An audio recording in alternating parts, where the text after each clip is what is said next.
Suatu malam aku udah gak tahan, aku masukin kunci ke pintu kamar 8. Pas kebuka, baunya apek banget, tapi beneran ada kipas yang nyala. Ada ranjang, dan di atas ranjang itu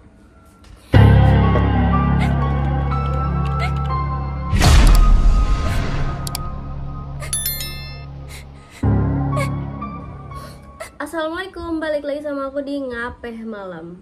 Oke, di video kali ini aku mau cerita tentang sebuah pengalaman nyata yang awalnya kelihatan biasa aja, tapi makin lama makin bikin merinding. Cerita ini aku dapat dari forum diskusi horor di internet, dari seseorang yang pernah bekerja sebagai penjaga kos-kosan. Katanya ini beneran terjadi pada tahun 2019. Tapi seperti biasa, kalian bebas buat percaya atau enggak. Anggap aja ini jadi pengingat bahwa enggak semua tempat tinggal itu cuma dihuni sama manusia. Oke, yuk siapin kopi kalian atau baca doa deh. Karena kisah ini akan membawa kita ke sebuah indekos yang enggak semua kamarnya bisa dijelaskan pakai logika. Tanpa berlama-lama lagi, kita akan masuk ke ceritanya Bang Mamat in the Coast. Oke, aku ada catat dan rangkum cerita yang dikirim sama Bang Mamat ini. Langsung masuk aja ya ke ceritanya. Aku waktu itu baru aja kena PHK dari pabrik, butuh kerjaan cepat, dan dapat info dari saudara, katanya ada lowongan jaga kos di daerah Depok, kata Bang Mamat ya. Kos-kosannya itu cukup besar, 2 lantai, ada 14 kamar. Posisinya di gang sempit, agak jauh dari jalan raya. Tapi pemiliknya, Bu Ayu, baik banget. Aku langsung diterima kerja, dikasih kamar kecil di belakang, sama tugas harian, bersihin halaman, nyapu, dan jaga keamanan. Oke, masih aman. Awalnya semua berjalan biasa, anak-anak kosnya kebanyakan mahasiswa, ada yang kerja juga. Aku orangnya nggak banyak tanya, jadi kalau mereka keluar masuk malam pun, aku cuek aja, kata Bang Mamat. Tapi setelah sebulan mulai ada yang aneh. Oke, setiap malam aku keliling buat matiin lampu teras dan ngecek pintu gerbang udah dikunci apa belum.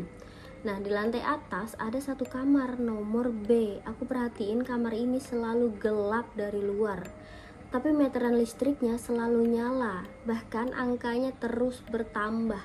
Padahal aku nggak pernah lihat siapapun keluar masuk dari situ.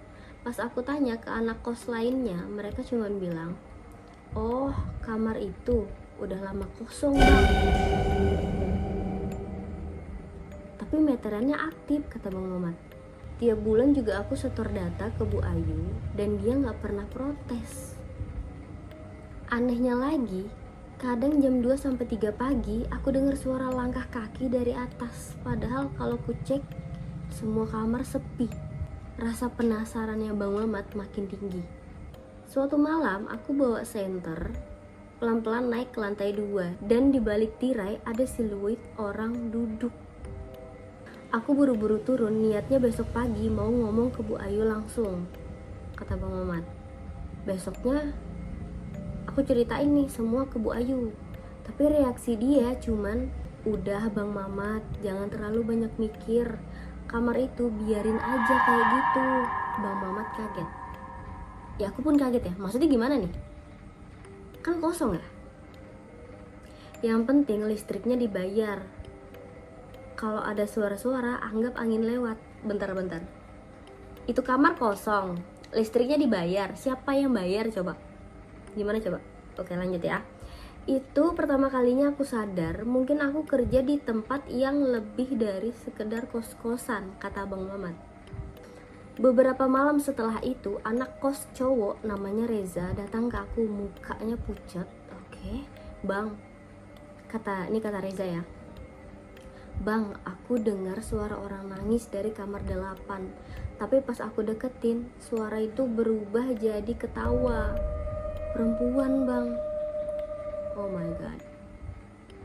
Sejak itu, satu persatu anak kos pindah.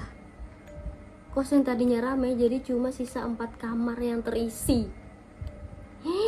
Oke, aku mulai mimpiin hal aneh. Dalam mimpi aku berdiri di depan kamar 8. Pintunya kebuka sendiri dan ada cewek duduk di pojokan, rambutnya panjang nutupin muka. Dia cuma bilang, kamar ini jangan dikosongin.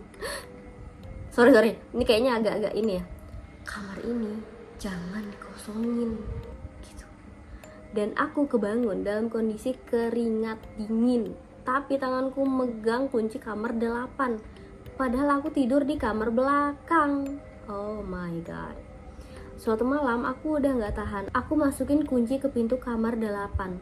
Pas kebuka, baunya apek banget, tapi beneran ada kipas yang nyala, ada ranjang, dan di atas ranjang itu ada boneka perempuan, rambutnya panjang, bajunya lusuh, tapi matanya ngadep ke arah pintu. Aku gak bisa gerak, badan gemetar. Pas aku balik badan, pintu nutup sendiri, dan suara itu muncul, jangan pindahin aku. Oh my god. Besoknya aku bilang ke Bu Ayu, saya resign Bu, maaf saya gak kuat. Dia gak kaget, malah bilang, belum sebulan ya, kamu lebih kuat dari yang sebelum-sebelumnya. Pak, sialan juga nih Bu Ayu. Gila ya Bu Ayu, dia udah tahu apa yang terjadi sama kamar nomor 8, tapi kayak oh my god. Guys, sorry, kayak tadi aku ngomong kamar B ya. Salah, itu harusnya kamar 8 karena angkanya sama. Sorry. Oke, sampai di situ. Oke, dan yang belum subscribe, jangan lupa untuk klik tombolnya, nyalain lonceng notifikasi, dan like agar aku bisa semangat lagi buat bikin video selanjutnya dan bisa membawakan cerita yang lebih seru lagi dari kalian semua. Aku akhiri. Wassalamualaikum warahmatullahi wabarakatuh. Bye bye.